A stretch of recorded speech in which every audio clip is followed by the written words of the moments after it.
with Tactics podcast. Today we're going ahead with yesterday's book by Jordan Peterson. As funny as it is, I have been listening to Jordan while I was learning for a test or exam or whatever that I'm going to have in 3 hours, and I felt a bit stuck with learning or studying, so I decided to do something different. Because in the end, why would I waste my time learning like at 50% of something? I haven't slept that much, which probably was not a good decision. So I thought, well, I also need to get done the podcast. I also need to get done just, some other things. Why wouldn't I do that? But yeah, let's see Peterson, how I can find that.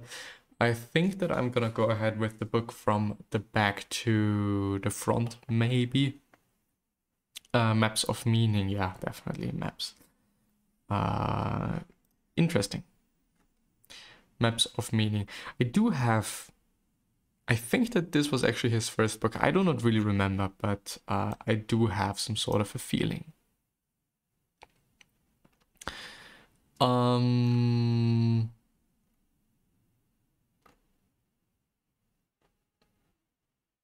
What is the goal of education? Most of us believe the goal of education and socialization are to produce a knowledgeable, productive adult. This is true, but perhaps education is even more about establishing a stable social environment. Some human behaviors that are chaotic and unpredictable make people feel stressed and threatened. Other behaviors may only have negative consequences for society in the long term. Social order is incredibly important to our personal well-being because it is mostly other people's actions that may disturb us even more deeply. By being socialized, we are shielded also from our own inner mystery and chaos because we act in a predictable way towards other people. Oh, you do not even see it. You do not even see it. There we go. And I should probably also close WhatsApp in the meantime. Is this fine? Yes, it is. Funny. I don't know if we're always that predictable. I really don't. But yeah. We all carry around inside us a hierarchy of motivation, which is how we decide what to do and not to do. This hierarchy is shaped by social feedback. I think that I've already read that part. Maybe at least like the title here, the headline. And I think it is enough. The dark side is the tyrannical father, apparently. However, the great father also has a negative side. He can also become a tyrant, pursuing order to the point he suppresses any change and squashes the emergence of anything new. So in all human cultures, there's always the threat of the state becoming too controlling and tyrannical. In myths, this state of tyranny is often represented as a kingdom struck by drought, ruled by an old sick king who is prideful and blind to evil. There is an ever-present danger of human societies becoming totalitarian, taking socially enforced order too far and demanding from people total uniformity. All noble things and behaviors are suppressed, including art and ideas. Yeah, I have already read that, I remember. And I think, yes, this is probably also what is happening with dictatorship when, I guess you can also do it in a good way, or in at least in a better way, I would say, dictatorship. But, obviously, when you're being a tyrant and you're suppressing all the people, their thoughts, then it is just your thoughts that are there. But in the end, and maybe just some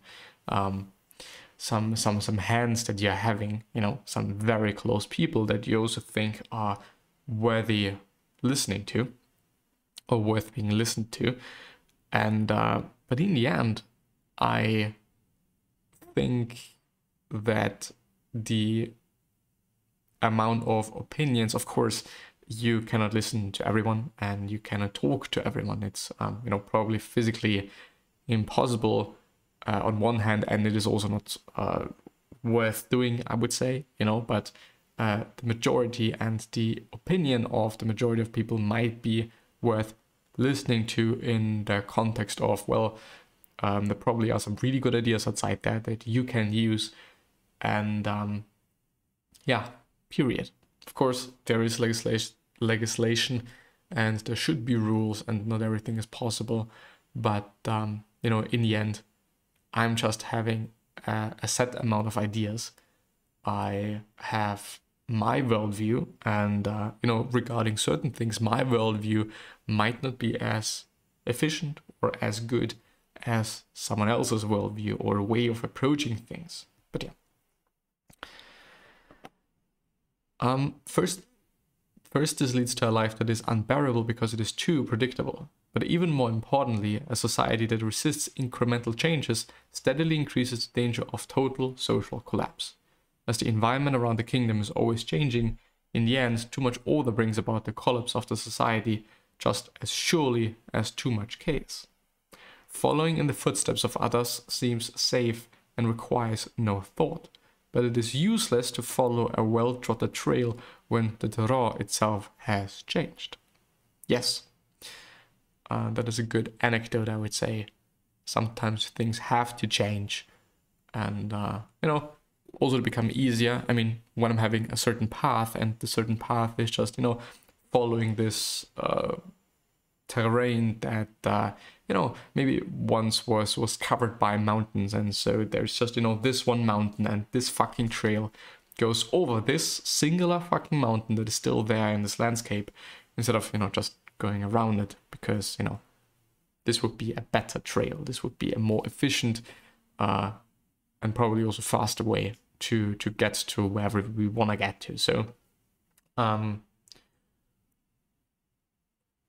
thinking about ways yourself to get from A to B always is a good idea, while not forgetting about the instructions of, let's say your mentor or your teacher or whatever, because there probably are some reasons why this person is saying X, Y, and Z, and but by knowing this person's background, knowing how things maybe were in the past and whatever, this could also just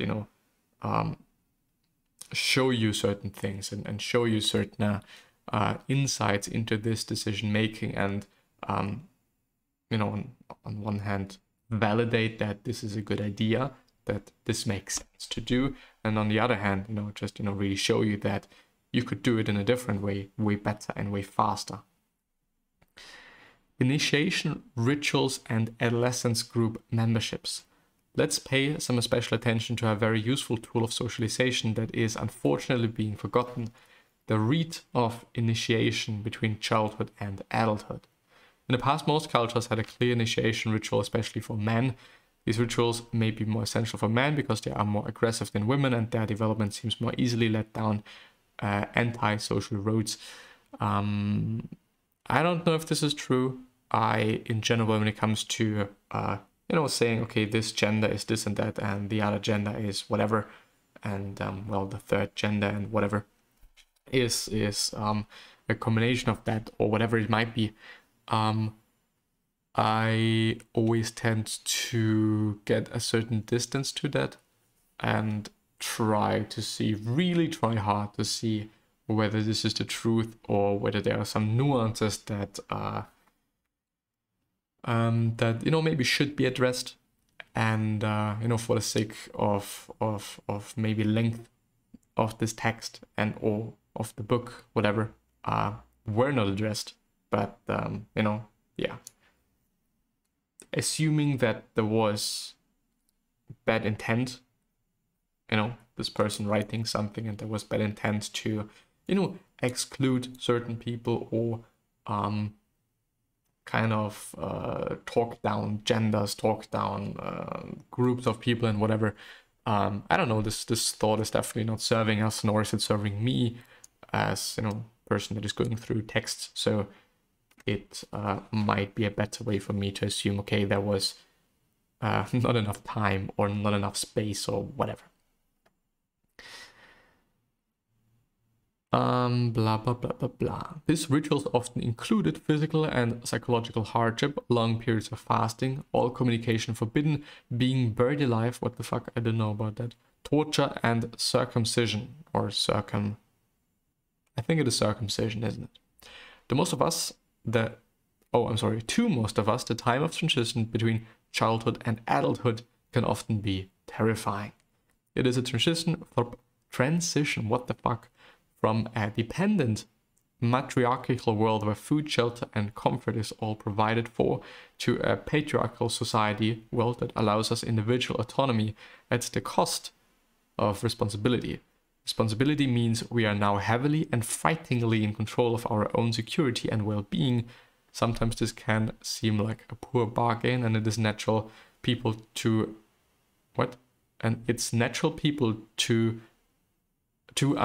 at times resist this change. Having a rite of initiation was very useful to mark a clear demarcation between childhood and adulthood and at least bring some clarity to this scary transition. I mean, this transition and or the state of being in may solely or may partly be so bad and so difficult for so many people because we have not been guided enough, we have not been taught enough, whether it is, let's call them techniques, insights into what the world is all about, but it may also be I don't really believe that your mother is like, okay, now you're an adult, just go away and then get your shit together. This is hopefully very seldomly the case, at least in my culture and where I'm living. This is not really the case, and there is always going to be like, your mother available to talk to you, or your father or whomever, to figure out certain hardships and to talk about certain hardships and get through certain situations. And this thought of being alone, this thought of being on your own, may not be true. I mean, we hopefully all have friends and people to talk to and people to to get help from, whether it is physically or mentally.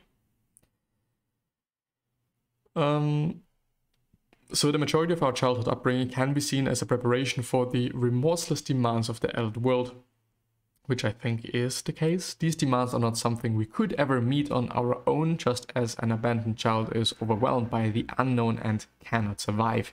Yet it is not just our parents and our elders who prepare us for the social world. It is also education, I would say, among other things. People. In teenage years, we become socialized by the groups we join. Once we reach the stage of adolescence, we are as much, if not more, socialized by the groups we join. Adolescent group memberships can be seen as a middle step, allowing us to feel protected within a group while moving towards being part of the adult world. In modern Western societies, this seems to resemble the post-secondary education, where people are far more independent than just a couple of years ago, but not yet fully adults, often being supported by loans and or family generosity. At the same time, they find their place in the adult world through friendships with peer or the same age pursuing similar goals. Yeah, I think this is the stage where I'm in. I definitely get help from my parents financially, even though I'm working. But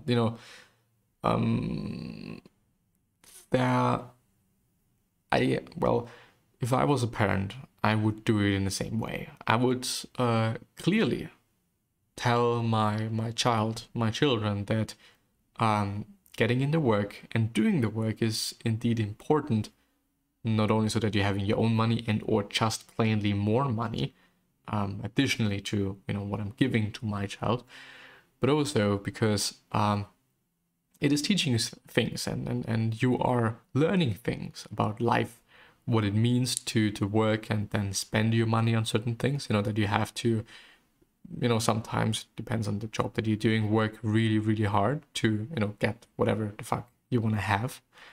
And I think that is important. It is important to get to know by yourself, and yeah. But I think it is more about painting a certain picture and or giving certain belief systems to your children that help them get this also by themselves. In post-secondary education or trade school for the matter, an adolescent takes on the role of apprenticeship. An apprentice must follow strict disciplines. These disciplines limit and constrain the individual, and they transform the unlimited potential of childhood into something definite and actual skill valuable in the eyes of society. Some may see training or discipline as a negative thing because it cuts off the seemingly unlimited creative potential of all the paths of a child could choose.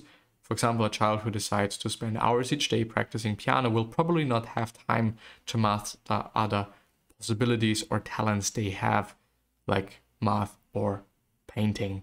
However, the development of discipline, which is a voluntary control over one's intra-psychic forces, can then be poured into the direction of one's choosing, allowing one to attain true freedom in their life.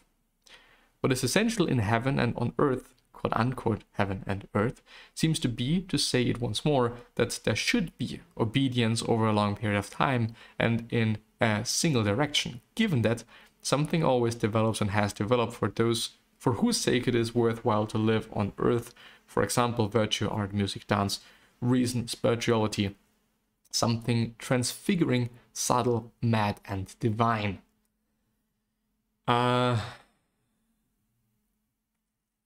It is a very difficult question, and I mean, Peterson has studied and I think has a doctorate in psychology, I would say, or I would believe. And of course, there is some knowledge that you're getting along with that, tremendous span of time that you're spending on a singular subject. Singular may be, it probably is many different areas, but one, group of areas of so tremendously many groups of areas that you could be studying. And he definitely has some knowledge, I would say. But I don't know if you let kids, so to speak, to be precise, do whatever they want to do, would actually be really interesting to see what is going to happen. I mean, there's osmosis, like, I'm watching my parents and see what they're doing, and so I'm probably also going to do the same and think that, this is what life is all about.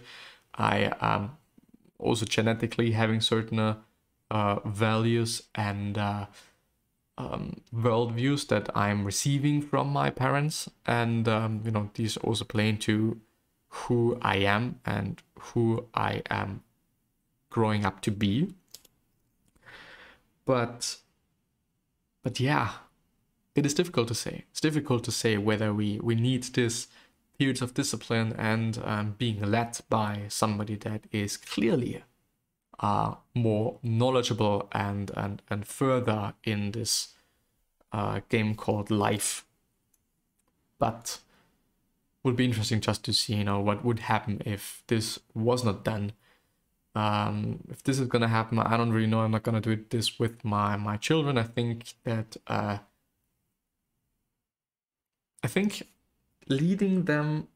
leading children is important, but giving them proper sets of beliefs, proper worldviews, proper belief system might be even more important, so that they are deciding on the right, that they are choosing the right decisions on themselves without me having to do anything. Not just because I don't want to do that, but maybe this period of time where I'm leading someone, this might just create those belief systems. So it is difficult. I think it is a difficult topic, and you know, definitely nothing to be discussed in 30 minutes or something. But yeah, that makes sense. I'm gonna end the episode there, and hopefully gonna see you the next time. So